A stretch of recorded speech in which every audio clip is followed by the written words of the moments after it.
What is going on, everyone? Welcome to the Fit, Healthy, and most of all, Happy podcast. I'm your coach and host, Josh, here with his co-host and co-host, KG, and I'm in the house. Today, we're going to be talking about how to keep a young, fit body forever and how to avoid injury and decay. I know this is not a sexy talk, but it's a necessary talk because if you're like us, you want to be healthy, you want to be fit, you're doing this for the right reasons, you want to be able to do the things you love at an older age, you want that longevity, you want that ability. This episode is going to be centered around this, and I think this is something that isn't spoken of enough. And when it is, people will try to give you quick tips and tricks to avoid it with like one stretch or one movement. But these are going to be themes that are going to help you become way less injured, avoid a ton of injuries in your career, and really just operate from a healthier and better position.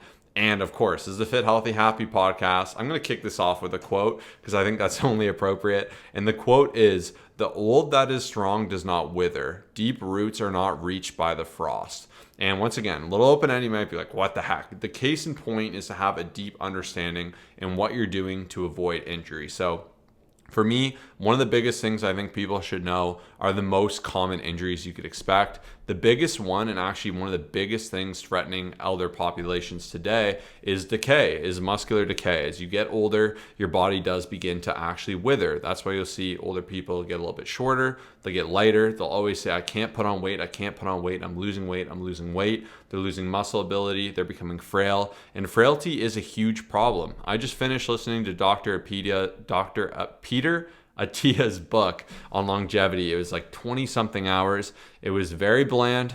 It was good, but it was a hard listen. But I listen through these things so I can help impart this wisdom of some of the best minds for you guys. And this was a big problem. He spoke about this. And one of the easiest ways to avoid this is the core theme we preach, is working out, doing strength training so you can strengthen your muscles, have your ability, and that is going to actively help you avoid decay, help you avoid frailty. Lifting, we recently did a DEXA scan and I was actually in like the top 100th percentile. Like it was like legitimately perfect for my bone density. It's not me bragging, it's because I've been lifting forever. And that's also going to help your joints, it's going to strengthen your tendons. It's going to give you a really great base for strength that carries way past where you are now. And it's easy to say, I don't care about this. I'm 20. I feel amazing. I feel incredible. But as you become 30, 40, 50, 60, 70, time goes by quick. And I think you're kind of silly if you're not thinking ahead of this. And we mentioned before how health should always be at the epicenter of everything you do because you want to be able to do this long term. You want to take care of yourself. And it's hard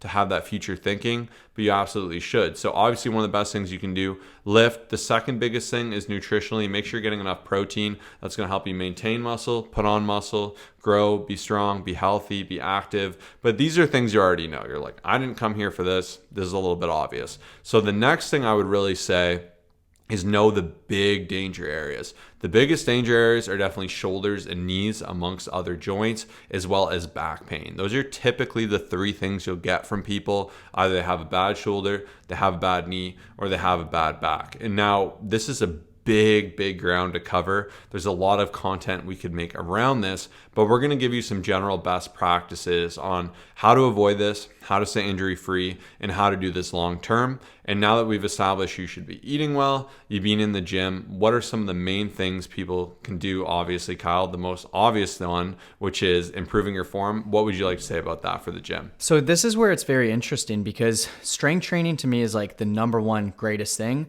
However, where a lot of people struggle is they do start to strength train. They know that they need to, but then the issue is they end up constantly hurting themselves and constantly going down this rabbit hole where you're like, I know I need to be getting stronger. I know that shoulder press helps makes my shoulder strong, and then getting injured. So this is where a lot of people struggle. Now, when it comes to just proper form, you really need to dial this in because if you think about it, if you're just starting in the gym and for 1 year, if you're doing bad form, that's honestly not that long in the grand scheme of things. But if you're doing it for 20 years, for 30 years, like compounded consistently, the amount of reps that you're going to do, let's say with a rounded back for deadlifts, it could be thousands, it could be hundreds of thousands, depending on how many times you do deadlifts. So I'm going to have to say to you, there's a million tips I can give. The first thing will be to watch all of our YouTube videos. Down below, you'll actually get a series of probably about 80. We may even have close to 90. Even on our past Utah trip, we actually just filmed 4 of them, which will help you stay injury-free, pain-free, get the most out of each exercise. And the more that you study these, the more that you look into it, the better off you're going to be. You know, if we're giving you tips on a leg press on how to just succeed and not get injured and not to round your back and not to do too much weight, like these things will help you just consistently stay fresh, stay just in the gym for the long run. So that way each week you're not throwing out your back. Each time you do a bench press, you're not just throwing your arms around saying, man, my shoulders hurt. Like we want to avoid all this stuff. So the more that you watch these videos, the more that you film yourself, the more you have an expert. And that's something that we actually include in our coaching program is we actually have our clients send over their squat videos, their deadlift videos, like whatever they need more help with. So that way we can say, hey, you're making this small mistake. You need to make this change. And honestly, like between that and just leaving your ego at the door, those 2 things alone, I truly believe can help so many people, especially when you're trying to be in the gym for as long as you can possibly live. So that way you have the fittest, healthiest, and happiest body and life. And even I love how Josh always says, I want to squat till I'm 70. And I'm always thinking like, how can I get there comfortably where I can put a barbell on my back, where I can go nice and low? And these things, just having proper form, leaving my ego at the door, like those 2 alone will help you so much. Filming yourself, having that extra support. And I think this can definitely change if you do just implement these few small things. Yeah, and what I want to say first and foremost is people get scared of lifting because they're like, I don't want to get hurt. I don't want to throw my back out. But what you have to understand is the gym is like a simulation. It's a simulation for you to use your body in the sense of strength, to strengthen your muscles, to do movements. You're effectively picking stuff up, putting them down, and paying to do it, but it's helping you build your body, whereas you could build your body from lifting bricks and planning and doing different things. This is a great way for you to do it in a really even and balanced way. And that's where you'll see like certain laborers, maybe if they're always digging, they'll be really strong some areas and really unbalanced others. And we're very fortunate where we have the research, the machines, the ability, everything to really build an incredibly balanced and healthy body. So the gym is actually a very, very safe place. There's a very low chance of injury in the gym when things are done correct. Can't even tell you the last time I've injured myself in the gym. I always injure myself outside of the gym, and then it becomes evident within the gym. And if you are hurting yourself in the gym, chances are your form's horrible, you're not following best practices, or you're not bracing. So some quick tips I can give that will encompass 99% of gym form is first and foremost, there's 2 parts of a rep. So there's a concentric portion and an eccentric portion. And that is just fancy talk for when you're actually contracting the muscle and when you're extending the muscle. So when you're doing this, whenever you're contracting and you're actually lifting the weight, that should be with power. That should be with force. That can be a little bit quicker. On that eccentric motion, you want to slow it down. What this is going to do, it's going to rip more muscle fibers and it's going to force you to work against gravity to control the weight. Because if you're using a ton of weight with no control, you're fighting gravity, and that's putting your body in a compromised position where you can end up pulling and hurting yourself. So being aware of this and having a good concentric rep, maybe takes a second, even just spend 2 seconds on the eccentric rep and then come up, you're going to save yourself a lot of pain and a lot of discomfort. The next thing I would recommend is always being aware of bracing and breathing behind the brace. This is going to be hard to explain on a podcast, but in general, breathing is pretty simple with lifting. Obviously, while you're curling, you're breathing out, or while you're contracting rather. I just like using the example of a curl. So if you can see here on video, if you're video gang, what's up? But if I'm curling here, this is where I breathe out. When I'm doing my eccentric, when I'm lengthening that muscle, when I'm in that position of extension, that's when I'll breathe in, rinse and repeat. There are exceptions to this for like big compounds, I get that. But in general, this is going to help. Breathing supplies blood,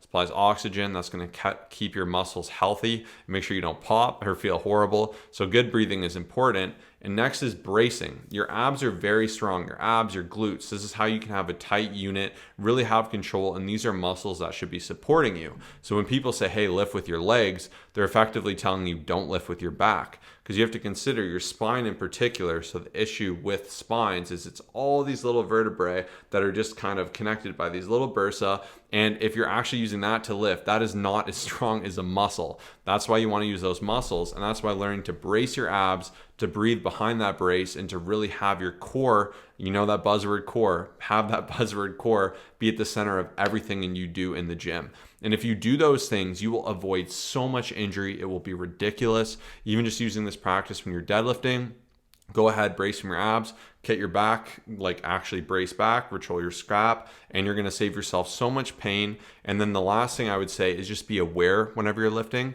The second you absentmindedly lift, you're doing some push downs and you go and you're looking at a girl and you're doing it, and then your buddy comes over and punches you. Like, that is a recipe for disaster. Be aware when you're lifting, lift. Don't just half-minded do it. Don't just pick up the deadlift weight without warming up and bending down low, not bracing. Like, you should be ultra aware and engaged, because that's what the gym's for. Brace those abs, do the form correctly. Don't sloppily put down weights. Don't let the weight stack pull you down and cling, because that's where you're going to end up pulling things and causing yourself discomfort. Past that, obviously, adequate warm-ups is going to be your best friend. So just being in the gym, learning to warm up properly. We've spoken more on this in the past. In general, do some ballistic movements. You can go on a treadmill for a bit, get some blood flow, and then most importantly, do bigger bites into your working set.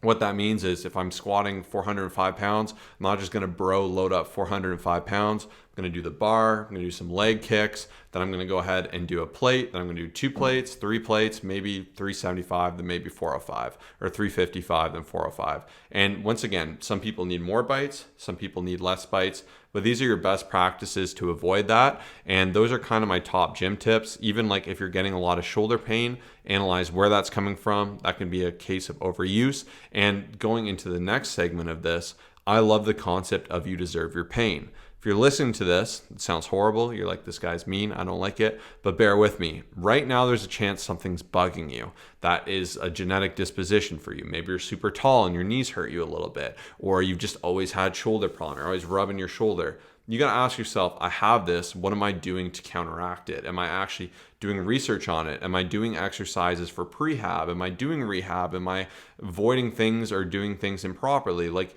you need to get out there and be aware of it. And especially if you know, if like your family, everyone has knee pain, like there's movements you can do to strengthen your knees, to build that support, to correct your form, to buy the right shoes. Like, you actively need to put in work. You can't just wish pain away. And I think that's where people go wrong, is they'll go, oh, my knees suck, I need to fix this. And they'll keep saying that till they're 50 and they blow out their knee. And there's a reason that's the most common knee surgery. Or maybe you're overweight. Maybe you need to lose weight. And that's a harsh reality where you can reclaim like pain being something done to you to something you can fix. And maybe, of course, for some people it'll be harder to fix, but there's always a cause of action.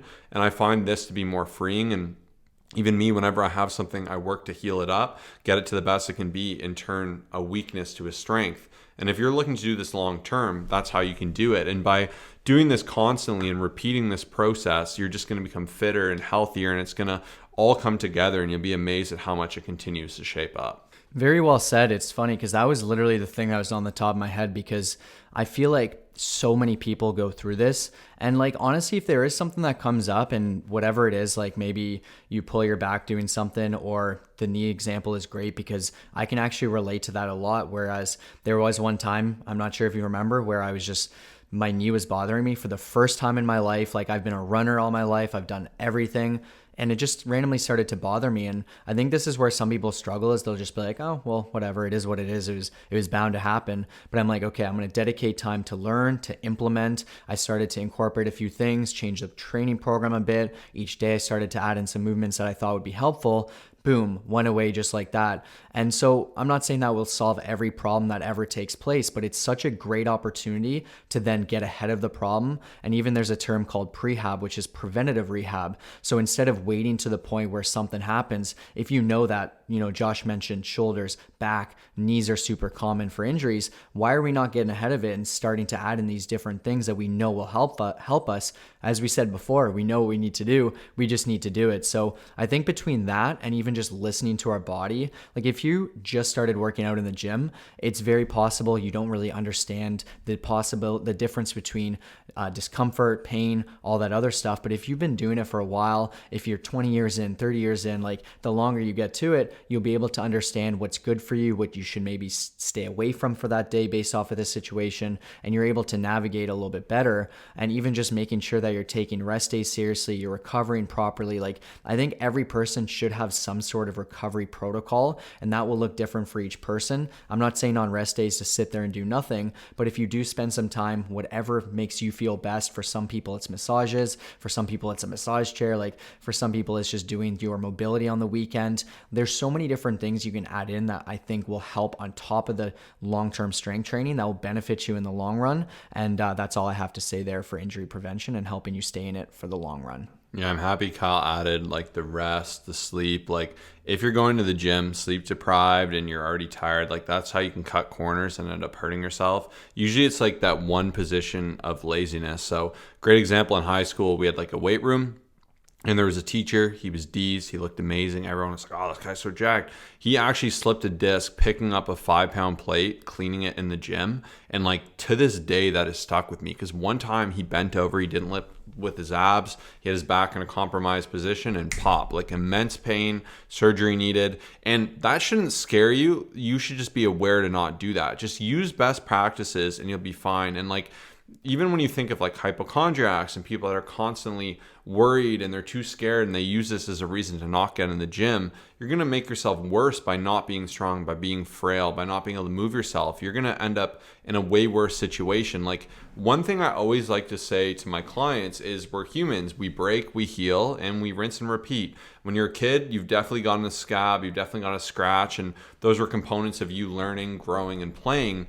And you heal through it. Our body is incredible at healing, and that's where you shouldn't have fear at the epicenter of your journey. Instead, you should just really approach it from a position of intellect, like adequate caution. Like I lift super heavy. I've never had a major injury. Like I've squatted 585 pounds, deadlifted 600 plus pounds, benched 400 plus pounds. Like I've done these things that people be like, you're going to be in pain. You're going to destroy this and that. 10 years, I've never been healthier. I've never had less pain. And it takes work, it takes awareness, and take this approach out of the gym. The few times I have hurt myself, I remember because I've been lazy. I picked up something like while I'm doing something outside lazily and like, oh shoot. But if anything, the gym braces you better for those motions and allows you to be healthier and better. And to the point of you deserve your pain, outside of the gym can often cause you a lot of that strain that's causing you pain in the gym. So like if you have bad shoulders, ask yourself why. Maybe you're sleeping on your side and that's screwing yourself up. It's going to be annoying. You're going to have to learn to sleep on your back. That could rectify it. But like there's a trillion different examples of this, and we don't want to get too into the weeds. Instead, we want to give you themes to help you know how you can approach your journey to actually see more change. And the last thing I want to touch on today is to actually not leave your ego aside. When you need to rest, you need to rest. If you're horribly sick, use that time to heal, drink more water, get protein, get lots of sleep, let yourself heal. Plan your deloads. If you're an advanced lifter, it's important. Even me, like I like to be hoorah and push through it. And I heard an analogy recently that I liked, which is if your like car is on the gas warning tank, you're probably fine if you drive a little bit in the city. But if you're out like in the middle of nowhere and you have that warning light on, it could get real bad. You could completely run out and feel horrible. So you're playing with fire more so. Like there's a time where it's appropriate to address something. And even for me, I've made a point to deload every 2 months. That's where I feel best. That's a whole nother topic. Taking rest days, it can be tempting to say, I want to go 7 days. I'm more intense than you. But these times of healing allow us not to be on our last limbs. If it's a horrible day, you didn't sleep, you feel like trash, you know it's going to be a bad workout, you're already irritated, you're not present, you're not mindful, maybe get the sleep, make sure you could do that in the right sense, be prepared. If you feel really stiff and jacked up, take some more time to work out. Use common sense. And like by constantly doing this, lifting, eating better, improving yourself, you are going to become more injury free. Obviously, having a coach is one of the best things you can do. unlimited form checks, support, one-on-one guidance, form guides. You can have your coach, me and Kyle will break down your form for you and make sure it's absolutely A1. Make sure you got the right gym equipment, make sure you got the guidance, make sure you got the food and the energy and the rest and recovery to support that journey. That would all be done for you by us. And if you're looking to take advantage of that and you want to see better results faster, up to 5 times faster results guaranteed, go ahead and DM us on Instagram with the keyword injury free. That's how we'll know you came from this. And we got a special deal for you because we love that you're looking ahead. You want to see change. You want progress. So once again, DM us injury free to @ColossusFit on Instagram, ColossusFit.